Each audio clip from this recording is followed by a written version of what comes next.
morning, Mr. Guy here. Now, I've pushed the camera a bit further back so that we can work out our Laban movement class. So, what we're doing today is concentrating on the Festival of Movement, and so I have set you, with the help of the amazing PE stuff, a little coding exercise. Now that coding exercise is all about movement. So you can choose to make the codes as difficult as you can, or you can choose to make the movements as difficult as you can. But how do we squish that together? Mr. Guy normally teaches you drama. So if I were to talk about William Shakespeare, I hope you'll know who I mean.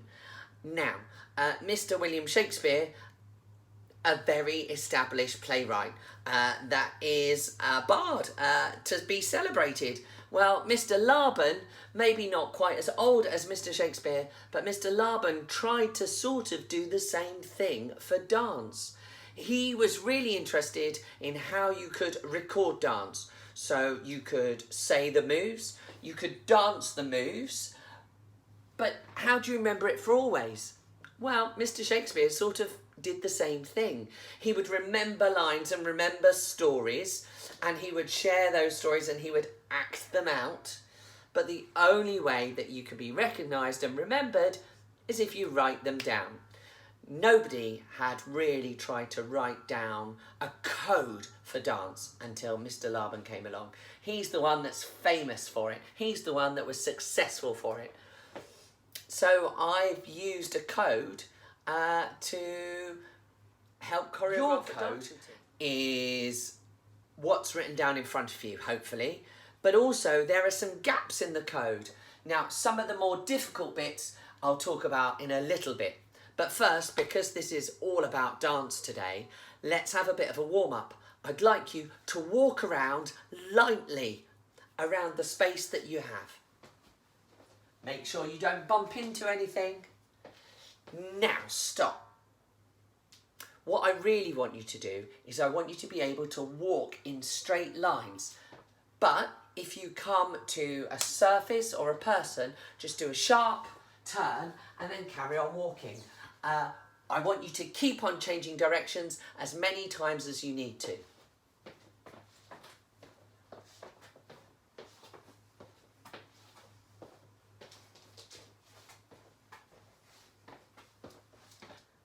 Stop. Okay, now we were walking lightly with free movement. What I want you to try this time is, what would it mean if it was walking around the room, the same exercise, but with great effort, with all your muscles tensed. It doesn't have to be slow, but it has to feel hard. Maybe a bit like a robot. Have a try. Now, I would like you to write your name with your fingertip in the air.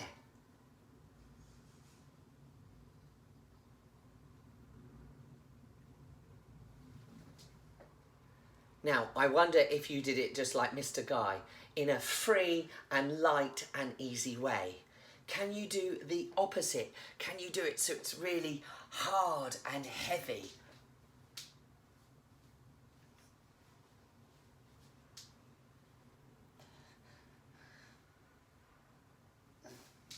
I'm sure you're starting to notice the difference between light and heavy, between your muscles being really, really tense and your muscles being really, really relaxed. Well, that's a way into us talking about Mr. Laban and about our dance and making our dance choreography or our dance moves really slick and really professional. Mr. Laban tried to concentrate on a few things. So, exercise number 1. I'd like you to imagine that you're carrying 2 carrier bags, one in each hand. And they're quite heavy carrier bags. Now, these carrier bags are going to start strong and heavy and move their way in weight to being nice and light. So let's stand with the carrier bags being really heavy. Oh yeah, it's tense. It's tense. I can barely, oh crumbs, I can barely lift them. Okay, now medium. Okay, yeah, that's getting a bit easier. Maybe even light carrier bags. Oh. Maybe even so light that they're like balloons and they're starting to lift you off of the ground. Exercise number 2. Okay, I want you to think about chopping some carrots. Now, it might not be something you normally do at home, but let's take our knife, let's take our carrot, and we're going to pretend to chop carrots. But first, we're talking about time. So, I want you to start off chopping carrots slowly and move to maybe like a head chef, chopping carrots really quickly. So, oh, it's a bit tough. It's a bit tough. It's getting easier, but it's still just moving. And then it's getting quicker. Oh, and it's moving so quick that actually I'm chopping more carrots than I need. In fact, I can't stop chopping carrots. Does anybody want any of my carrots? Stop. Exercise number 3. Now, this one is the one that you have to be most careful with. This one is to do with space. Now, I don't know about you. I don't have much space in this room right now. I hope you have a bit more than I do. But the thing is, we're going to choose one space. So I'm going to choose my camera for this. So I'm going to move all the way back. Now, with space, we've got indirect and direct. So let's start with direct. Direct is the easiest way I can get to, the most efficient way I can get to the camera, which would be to walk straight forwards. So that's one extreme. The other extreme is indirect. So I'm going to go back and I'm going to walk towards the camera indirectly.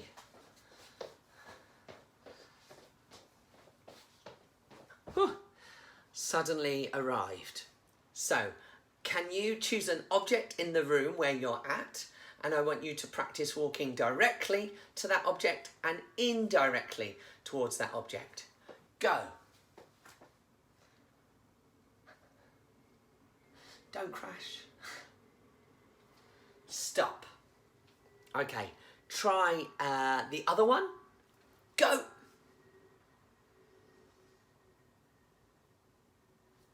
Stop. Now, of course, when this video has stopped, you can, of course, try out all of these 3 things again.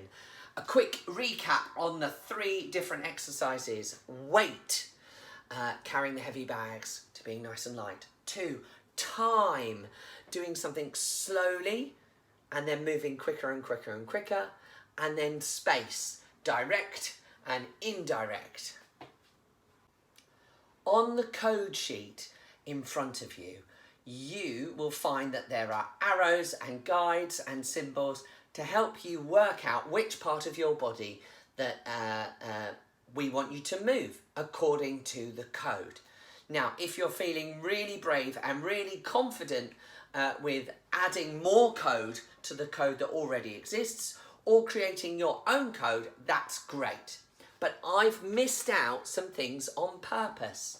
We did not create a code for the word glide. We did not create a code for the word press or float or ringing or flick or dab or punch or slash. Now, hang on a second. Just to be clear, Mr. Laban was very specific about what these things are. So I'm going to show you, or try to show you, to give you some clues about working out a good symbol. Okay, I'm going to start with float, simply because that's the one that I'm going to give you as my example. So, to float with movement. So maybe a good symbol, if we were using it in code, would simply be to, I don't know, use a balloon perhaps, or a fan, or a feather. A symbol for any of those would work brilliantly. Now, the opposite of float is to press. Mr. Laban worked in opposites, and I think that's the easiest way for us to work them out. So, press isn't very different from float, but they have 2 very different outcomes. So, another opposing pair we've got, dab and punch. Okay, so if this is a punch, so a punch is strong, nice and easy. So it's strong, it's heavy, and it's direct. Whereas a dab can be strong, but it's certainly not really direct. And it can be slow, and it can be fast. I guess each of these words could move around with the different types of effort, weight, time, space. But a dab is definitely not a punch. And a float is definitely not a press. Now, is there a difference between pressing and dabbing? Yeah, because dab comes forwards and comes back, whereas a press finishes. Okay, so let's go through some more. So we've got glide and we've got ring. So a glide is a whoosh, whoosh. And a ring, like you're wringing out some clothes. It's sort of twisting and it's still moving in a direction. Now, come up with something for those if you can. A flick.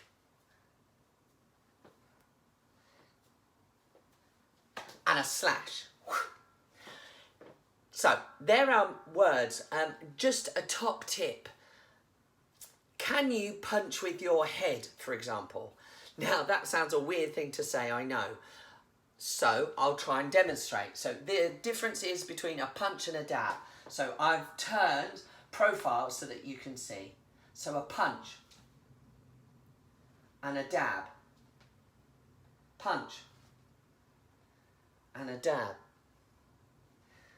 So, the idea is that you reach your movement and then you come back. So, you can do a punch with your leg. You can do a punch with your shoulder. Or a dab. Or you can do a float with your shoulder. Or you can do a press. You can do a ring with your shoulder. Or a glide.